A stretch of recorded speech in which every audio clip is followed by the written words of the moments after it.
So ayun, 70 meters yun. So ganun siya kalayo. So yung gamit ko ito. So ito, Penoy slug. Sumahangin pa yun sa lagay na yan. So yung swagi, may time na hitting lip na sobrang laki, pero pagka na-tempo mo naman, maganda rin yung patama niya. So hindi ko lang nagustuhan rito, ito, yung skirt niya masyado manipis. So lalim-laliman pa sana nila. Ewan ko kung napuruhan yun. So abang-abang lang muna uli. 2,000 years.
Nagagamitan ko ng slug, yung hammer mechanism ko 1 cock, yan yung unang kasa, 2 cock.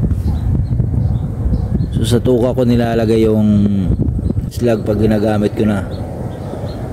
So yan, pag ganun lang yung airgun ko, pero kaya siyang gamitan ng slug sa 2 cock. Ayan o. A few inches later. May mga bato-bato pang nadapo kasi ang problema. Pahapon na. So iikot lang din ako saglit. Kaya kukunin ko na. So nag-umpisa ako 3:30. So kukunin na natin. Mag-aalas 5 na. Pero ang araw ganun pa rin. Uy.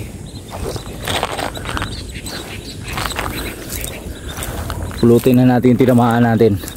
Kunin muna natin yung buhay. Parang nalaplisan lang siya eh. Yun. Hindi na rin pala nakalipad eh. Oh.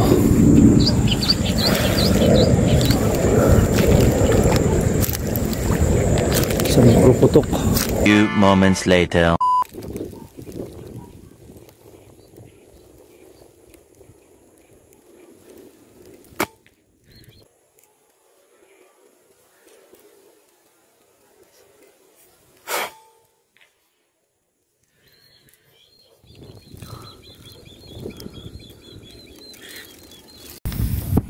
So yun, nadagdagan pa.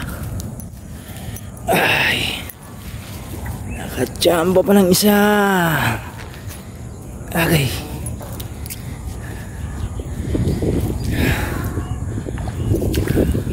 So ulong-ulo to.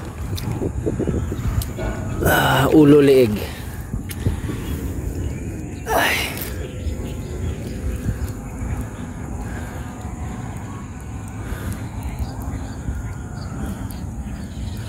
So titingnan muna natin sa tabi. Ayun o, lagi na lang maputik.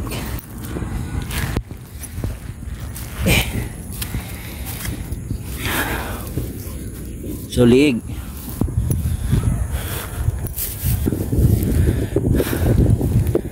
So assorted na yung huli natin. Papakita ko lang.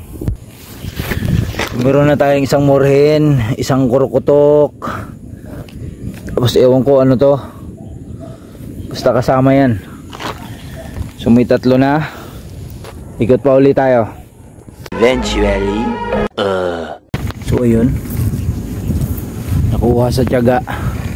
Isang morhen pa. Yan. Pinoy swag slag. So thank you for watching. Hapon na. So, hindi na ako magpapagabi.